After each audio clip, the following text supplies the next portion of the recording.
iniciamos y me quedas allá. Bueno, hasta que comience.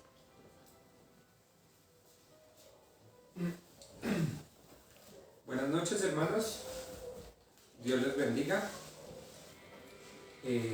Una vez más estamos aquí reunidos en el nombre del Señor para pedirle a Él que sea dándonos de su palabra, dándonos la sabiduría en esta noche.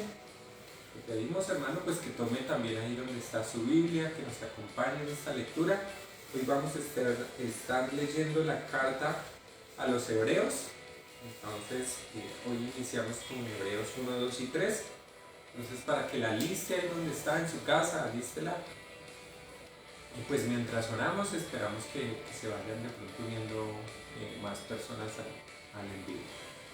Señor Jesús, bendito Dios, venimos delante de ti en esta noche, amado Rey, para darte a ti la gloria y la honra, bendito Jesús, porque tú nos has permitido tener un día más de vida, amado Dios, tú nos has permitido tener, amado Señor, un día más en tu presencia.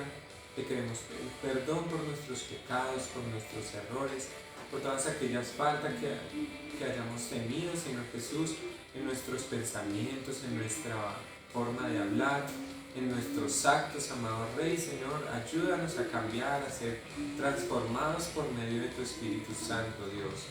Bendecimos tu nombre y te pedimos que en esta noche seas dándonos tú la sabiduría en esta palabra que vamos a empezar a leer. Danos el completo entendimiento de qué es lo que tú querías expresar en estas palabras. Bendito y alabado seas tú. Amén y amén. Bueno, hermanos, entonces, como tenemos de costumbre, al empezar a leer una carta vamos a leer, digamos, como los datos esenciales, y ahí sí ya empezamos con la lectura normal. Dice: datos esenciales. Propósito: presentar la suficiencia y la superioridad de Cristo. Autor: se han sugerido Pablo, Lucas, Bernabé, Apolos, Silas, Felipe, Priscila y otros, debido a que el nombre del autor no se da en el texto bíblico, en que se refiere a Timoteo como hermano. Destinatario: a los cristianos hebreos, tal vez cristianos de la segunda generación, que pudieron haber estado considerando volver al judaísmo, posiblemente debido a su inmadurez por no haber comprendido las verdades bíblicas, y a todos los creyentes en Cristo.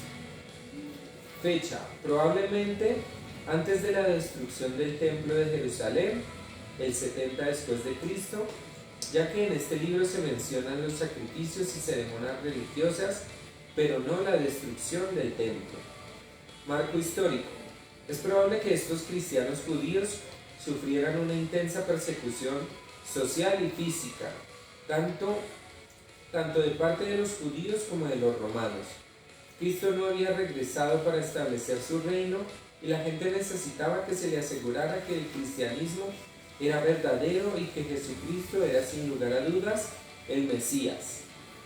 Versículo clave: el cual, siendo el resplandor de su gloria y la imagen misma de su sustancia, y quien sustenta todas las cosas por la palabra de su poder, habiendo efectuado la purificación de nuestros pecados por medio de sí mismo, se sentó a la diestra de la majestad en las alturas. Personas clave: hombres y mujeres de fe en el Antiguo Testamento.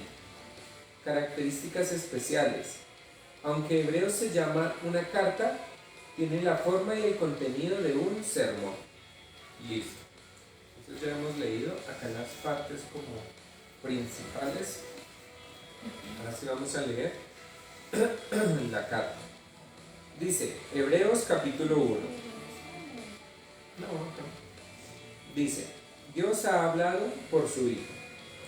Dios, habiendo hablado muchas veces y de muchas maneras en otro tiempo a los padres por los profetas, en estos postreros días nos ha hablado por el Hijo, a quien constituyó heredero de todo, y por quien asimismo hizo el universo, el cual, siendo el resplandor de su gloria y la imagen misma de su sustancia, y quien sustenta todas las cosas con la palabra de su poder, habiendo efectuado la purificación de nuestros pecados por medio de sí mismo, se sentó a la diestra de la majestad en las alturas. Hecho tanto superior a los ángeles, cuanto heredó más excelente nombre que ellos. El Hijo superior a los ángeles. Porque ¿a cuál de los ángeles Dios dijo jamás, mi hijo eres tú, yo te he engendrado hoy, y otra vez yo seré a él padre, y él me será a mi hijo? Y otra vez, cuando introduce al primogénito en el mundo, dice, adórenle todos los ángeles de Dios. Ciertamente de los ángeles dice, el que hace sus ángeles espíritus y a sus ministros llama de fuego. Mas del Hijo dice, tu trono, oh Dios, por el siglo del siglo. Cetro de equidad es el cetro de tu reino. Has amado la justicia y aborrecido la maldad, por lo cual te ungió Dios, el Dios tuyo, con óleo de alegría más que a tus compañeros. Y tú, oh Señor, en el principio fundaste la tierra, y los cielos son obra de tus manos. Ellos perecerán, mas tú permaneces, y todos ellos se envejecerán como una vestidura, y como un vestido los envolverás, y serán mudados, pero tú eres el mismo, y tus años no acabarán. Pues, ¿a cuál de los ángeles dijo Dios jamás, siéntate a mi diestra hasta que yo ponga a tus enemigos por estrado de tus pies? ¿No son todos espíritus ministradores enviados para servicio a favor de los que serán herederos de la salvación? Capítulo 2. Una salvación tan grande. Por tanto, es necesario que con más diligencia atendamos a las cosas que hemos oído, no sea que nos deslicemos. Porque si la palabra dicha por medio de los ángeles fue firme, y toda transgresión y desobediencia recibió justa retribución, ¿cómo escaparemos nosotros si descuidamos una salvación tan grande, la cual, habiendo sido anunciada primeramente por el Señor, nos fue confirmada por los que oyeron, testificando Dios juntamente con ellos, con señales y prodigios y diversos milagros y repartimiento del Espíritu Santo según su voluntad? El autor de la salvación. Porque no sujetó a los ángeles el mundo venidero acerca del cual estamos hablando, pero alguien testificó en cierto lugar diciendo, ¿quién es el hombre para que te... ¿Qué es el hombre para que te acuerdes de él? ¿O el hijo del hombre para que le visites? Le hiciste un poco menor que los ángeles, le coronaste de gloria y de honra, y le pusiste sobre las obras de tus manos.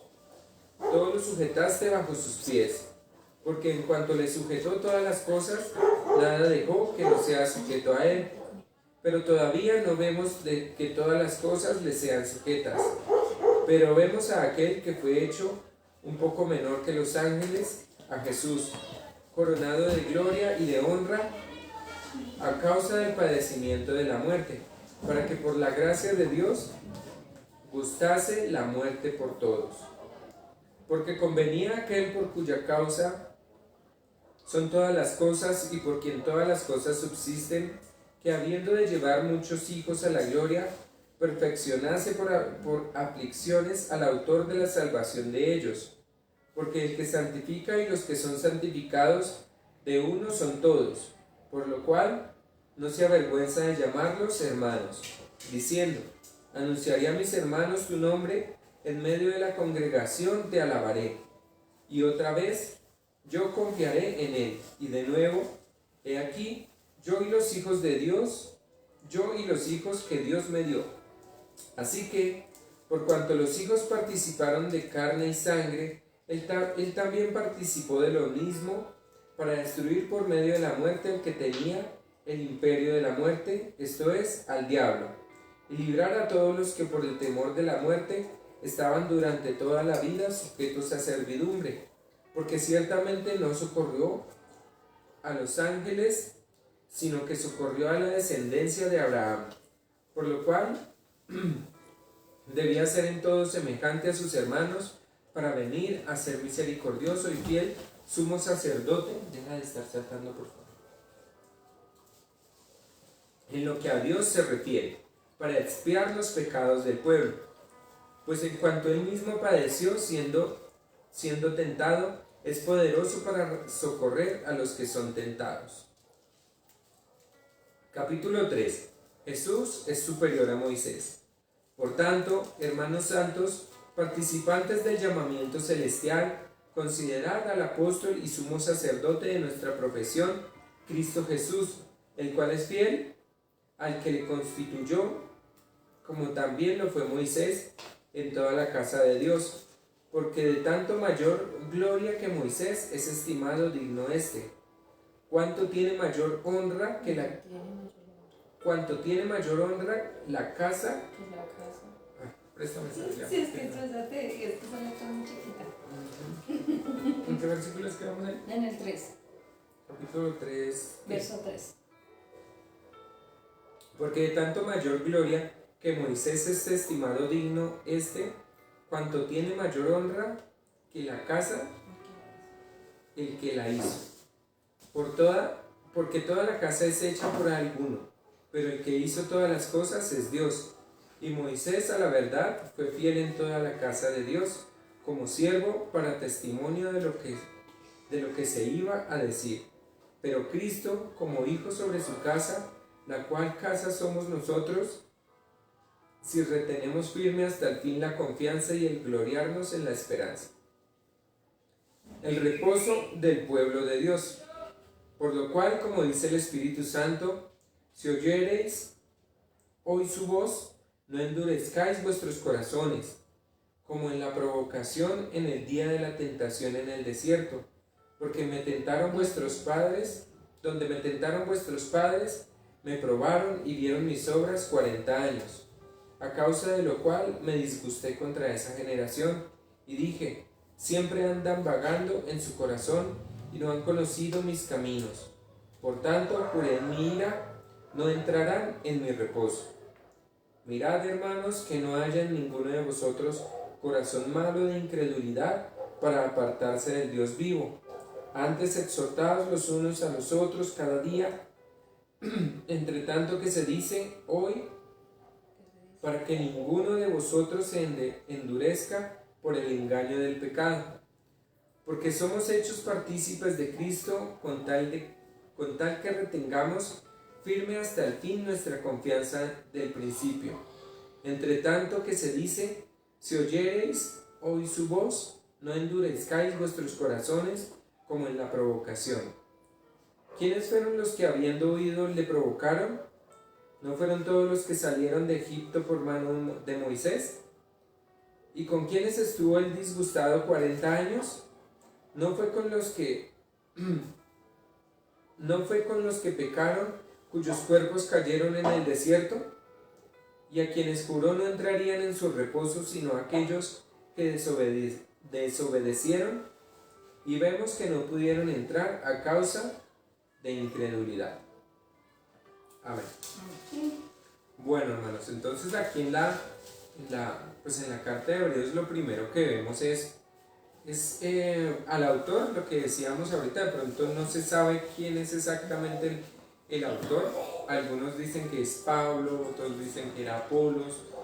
Bueno, hay varios opcionados, pues digamos de pronto la mayoría dirá que fue Pablo, pero pues digamos esta carta tiene algunas diferencias con las que de pronto escribía Pablo, porque Pablo siempre saludaba de cierta manera y pues se despedía, lo notamos en todas las cartas que leímos, ¿cierto? Él siempre saludaba de cierta manera y a lo último siempre se despedía de una manera especial y decía de pronto quién escribió la carta, o él a veces decía de mi propia mano, o me ayudó tal persona a escribirla.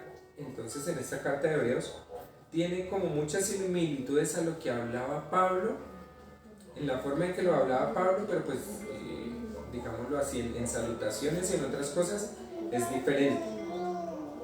Ya en cuanto a, ya cuando empezamos a leer el primer y el segundo capítulo, el autor empieza a hablar sobre el Señor Jesucristo, ¿cierto? Empieza a decir, como quién era Cristo, ¿cierto? Entonces empieza a decir que Cristo, Dios lo hizo, o sea, que Cristo la gente lo debe ver como el Mesías, ¿cierto? Como el Salvador. Acá lo está como reafirmando, nos está diciendo que Cristo no es simplemente un profeta más o un ángel del cielo, ¿sí? Porque eso es lo que muchos afirman de pronto en este momento en otras religiones, en otras sectas. Usted le pregunta, bueno, ¿y quién es Jesús? No, pues Jesús es simplemente otro profeta, un profeta que hizo mucho, o otros dirán, no, es que era como un ángel o algo así. Pero acá leemos en la palabra que no, que Dios hizo al Señor Jesucristo, o sea, que poniéndolo a la altura de Dios está. Hay un versículo donde dice que a cuál de los ángeles Dios les llegó a decirle, ven y siéntate a mi diestra. A ninguno, ¿cierto? Ahí dice que a ninguno de los ángeles, ninguno de estos espíritus, digámoslo así, ministradores como habla acá, Dios le llegó a decir eso nunca. Dios nunca le dijo, venga, siéntese aquí. Y en otro versículo dice, todos los digámoslo así, los seres de la tierra, adórenle. Nosotros sabemos que Dios es un Dios celoso, ¿cierto? Entonces, Dios, si el Señor Jesucristo no fuera Dios, nunca hubiera dicho estas palabras de a Él adórenle, o ven y siéntate aquí a la diestra mía, ¿cierto? Porque es que eso es algo, mejor dicho, que Dios, recordemos, Dios es un Dios celoso y a Él no le gusta de pronto estar compartiendo su gloria con nadie. Obviamente el Señor Jesucristo, al ser Dios, pues eso sí puede llegar a pasar. Entonces, bueno, ahí sigue dando así como ejemplos de por qué el Señor Jesucristo es Dios, es el Hijo de Dios. Ahí dice la palabra que lo hizo un poco superior a los ángeles en gloria, ¿cierto? Y bueno, ahí empieza a hablar después un poco más ya sobre los temas de la salvación, y hay un versículo que me gusta mucho, espérenme a ver acá. Hay un versículo que dice algo así como de que Jesús conoce nuestras debilidades, por cuanto Él también fue tentado. Pero espérenme que quiero leérselo. Sino que es que como cambié de Biblia se me perdió exactamente en la parte donde estaba. Sí, pero es que no me acuerdo en qué parte. Espérenme un segundito, lo leemos desde acá que acá. Sí, en el 2.18. 2.18. Sí, el 2.18 dice, pues en cuanto Él mismo padeció siendo tentado, es poderoso para socorrer a los que son tentados. Entonces ahí vemos algo así como, digamos, yo la primera vez que leí ese versículo, pues quedé impresionado porque el Señor Jesucristo decía, o sea, nosotros sabemos que Él fue tentado en el desierto, ¿cierto? Dice que Él estuvo allá 40 días ayunando, y al terminar esos 40 días vino el diablo a tentarlo. Pero Él soportó esa tentación cuando le dijeron convierte estas piedras en pan, o cuando le dijeron ven y adórame. El Señor Jesucristo pudo resistir la tentación. Entonces Él sabe lo que es estar siendo tentado en todos los aspectos. En todos los aspectos él fue tentado. Entonces Él dice que Él padeció siendo tentado, pero Él es poderoso para socorrer a los que son tentados. Entonces nosotros, cuando nos veamos bajo tentación, recordemos este versículo, que el Señor Jesucristo fue tentado, pero que Él es poderoso para socorrernos. Pidámosle a Él, Señor Jesús, mira, estoy siendo tentado en esto, en aquello, ayúdame, Señor, y veremos su respuesta, porque Él dice que Él es poderoso para socorrernos, Él es poderoso para ayudarnos a vencer. ¿Sí? Entonces debemos tener algo muy, muy presente, y es que nosotros como cristianos nunca debemos ir a buscar digamos así, nunca debemos ir a buscar la tentación. ¿Sí? ¿Por qué? Porque digamos, muchas veces uno dice, no, es que yo soy fuerte y yo puedo vencer tal tentación. Entonces se va como a buscar. Pero en la palabra en ninguna parte dice, ve, busca la tentación que tú podrás vencerla. No, dice, cuando venga la tentación, debemos resistirla, ¿sí? Como cuando viene, imagínense en la guerra los soldados, ellos tenían su escudo, ¿cierto? Entonces venía el enemigo a atacarlo, entonces con el escudo resistían ese ataque del enemigo hasta que el enemigo se cansaba y huía. Así mismo dice un versículo en la Biblia, ¿no? Que soportando al diablo hasta que él huya de nosotros. Y la otra alternativa que nos da es huir de esas situaciones. Nunca nos está diciendo, vaya, búsquenla, vaya, haga esto. No, porque digamos estamos yendo en contra de la palabra y estamos yendo a buscarnos, digámoslo así como dicen por ahí, estamos yendo a buscar el mal para nosotros mismos. Y sabemos que nosotros, nuestra debilidad es tal cosa y decimos, pues yo me voy a ir a parar ahí cerquitica, porque pues yo ya soy fuerte y me voy a parar ahí en la raya, en la frontera.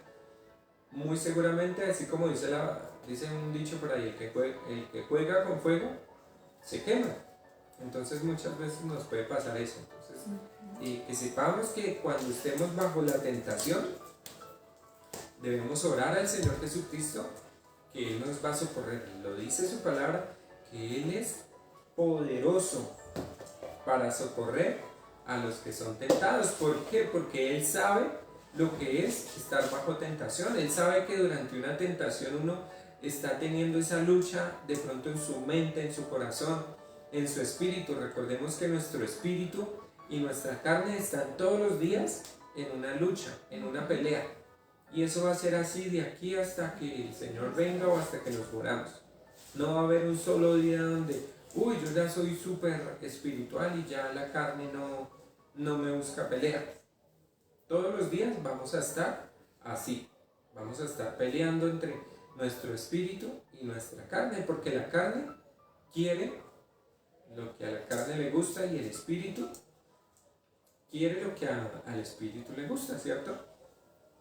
¿De qué depende que gane el espíritu o de qué depende que gane la carne? Pues de a quién alimentemos más.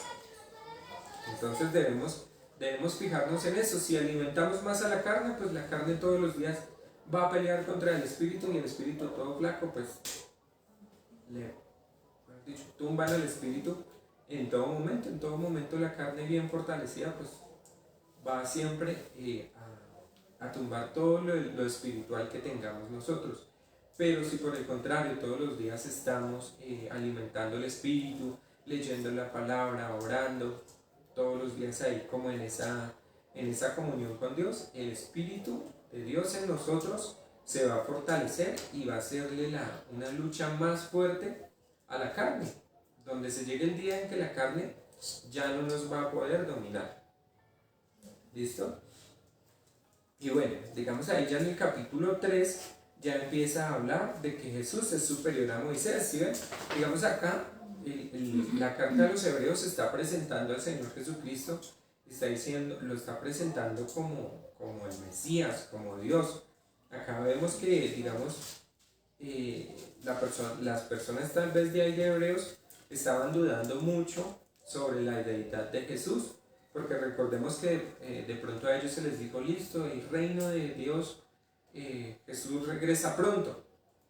Y entonces lo que decía acá, esta carta se escribió más o menos antes del año 70, después de Cristo. Entonces ya claro, habrán cristianos que, imaginemos, no sé, póngame una fecha, digamos, Cristo ascendió a los cielos en el año 30 y acá ya estaban en el 70, habían pasado, digámoslo así, 40 años y Cristo aún no regresaba. Pues esas personas que estarían pensando, no, pues yo creo que es mentira, no, yo creo que no es verdad, no, yo creo que Jesús no es el Mesías, no, yo creo que Jesús no es Dios. Entonces tenían todas esas dudas. La carta de los Hebreos está escribiéndose para borrar, digámoslo así, todos esos pensamientos y afianzarnos en que Jesús verdaderamente es Dios. Lo que hablábamos hace varios días en las lecturas, no tengamos el regreso de Cristo por tardanza. así como dice en la carta de Pedro. Sí, que muchos dicen lo que decíamos. Muchos dicen, no, es que Jesús ya se demoró, Jesús nunca existió, entonces por eso es que no ha vuelto. Y se argumentan una cantidad de cosas. Volvemos a decir lo mismo, hermanos. No nos preocupemos que porque Jesús no ha vuelto, no lo tengamos por tardanza. No, es que Jesús ya se demoró 2000 años en regresar. No lo tengamos por tardanza, porque lo que decíamos, sí, exacto, digamos, para Dios un año, ¿cómo es? Un día son como 1000 años y 1000 años como un día. Entonces quizás para Dios apenas han pasado 2 días, para nosotros 2000. Entonces, también lo decíamos la vez pasada, no lo tengamos por tardanza, porque si lo que hablamos, si hubiera venido hace 10 años, ¿qué hubiera sido de nosotros? Si hubiera venido hace 15, hace 20, hace tal vez 30, 40 años, ¿qué hubiera sido de nosotros? Nos hubiésemos tal vez perdido. Entonces Dios y su misericordia están esperando a que toda la cantidad, también lo leíamos en la carta, a que toda la cantidad de gentiles que Dios determinó para ser salvos esté completa. Solamente Dios sabe cuándo será el tiempo, solamente Dios sabrá cuándo sea la hora. ¿Listo? Entonces, volviendo al capítulo 3, ahí empieza a demostrar, pues diciéndoles, no, mire, Jesús es mayor que Moisés.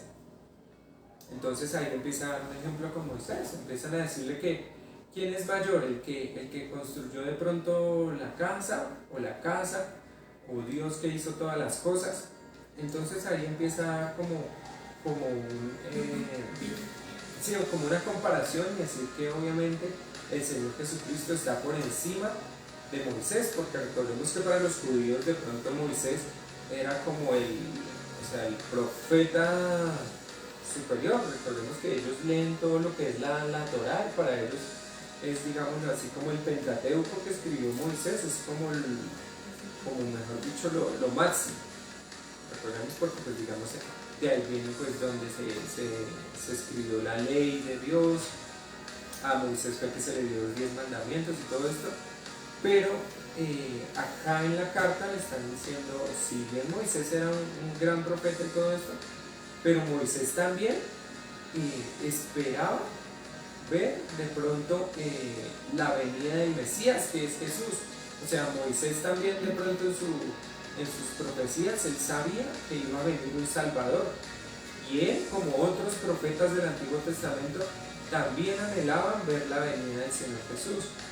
Entonces acá nos está exhortando así como que a Jesús no lo tengamos como cualquier profeta, no lo tengamos como cualquier ángel, no lo tengamos como una persona cualquiera, no, Él es Dios, es el Hijo de Dios, es Dios encarnado. Entonces que lo tengamos, mejor dicho, en la más alta estima, porque lo que les digo, lo que les decía en el primer capítulo, Dios mismo le dijo, siéntate a mi diestra, y eso Dios no se lo dice a ningún ángel, a ningún espíritu, sino que es a su propio Hijo Jesús. Amén. Entonces, ¿tú vas a añadir algo? ¿No? Bueno, hermanos, entonces espero haya sido de bendición esta lectura en esta noche. Acompáñenos mañana para seguir con 4, 5 y 6. ¿Sí? Estos, bueno, no están tan largos, pero pues pidámosle al Señor que nos dé la sabiduría, porque pues esta carta de los hebreos es un poquito de pronto complicada de entender. En sí mismo la escritura, cuando uno la lee, se enreda como mucho con las palabras y la forma en que la escribe, y de pronto que Dios nos guarde de malinterpretar lo que dice su palabra. Igual lo que intentamos es tener este momento de lectura y tener de pronto una reflexión básica, ¿no? Acá no intentamos ir por allá teológicamente a qué significa cada versículo y cosas así, no. Intentamos es lo básico. La idea de esto es leer la palabra, y pues creo que gracias a Dios se ha cumplido el prometido, el compromiso hasta este momento. Amén. Entonces nada, hermanos, oremos para quedar despedidos. Bendito Rey, gracias te queremos dar, amado Señor Jesús, por permitirnos una noche más de lectura de tu palabra, por permitirnos una vez más estar reunidos aquí en tu nombre como familia, como hermanos, como tu iglesia, amado Señor, porque sabemos que es necesario leer tu palabra, Señor, porque sabemos que es necesario que oremos, que estemos en tu presencia, que tengamos ese entendimiento y el conocimiento sobre la misma. Dios, ayúdanos a meditar en ella de noche y de día, no permitas que se nos olvide lo que hemos leído, lo que hemos meditado, lo que hemos, Señor Jesús, de pronto aprendido en esta noche, amado Rey, porque sabemos que tú eres Dios, que tú eres el Mesías prometido, que tú eres el Salvador del mundo, Señor, y que todo aquel que apoya la fe en ti, Señor Jesús, tiene vida eterna, amado Rey. Te pedimos también, Señor Jesús, que no nos dejes olvidar este versículo, Señor Jesús, donde dices que tú eres poderoso, Señor, para ayudar, para guardar a los que son tentados, amado Rey, porque sabemos que en todo momento, en cualquier área de nuestra vida, Señor, somos tentados, pero que tenemos a aquel que venció toda tentación, Cristo Jesús. Gracias, amado Señor, por esta palabra. Gracias por bendecirnos, Dios, con la Biblia. Gracias por elegirnos, Señor, por llamarnos, por guardarnos, por santificarnos, amado Rey. Bendecimos y alabamos tu nombre y te pedimos que sea esta noche tú guardando nuestros pensamientos, nuestros sueños y nuestras vidas. Gracias, amado Dios. Gracias, bendito Rey. Amén y amén. Bueno, hermanos, Dios les bendiga. Nos hablamos la noche de mañana y nada, muchas bendiciones. Bendiciones, iglesia.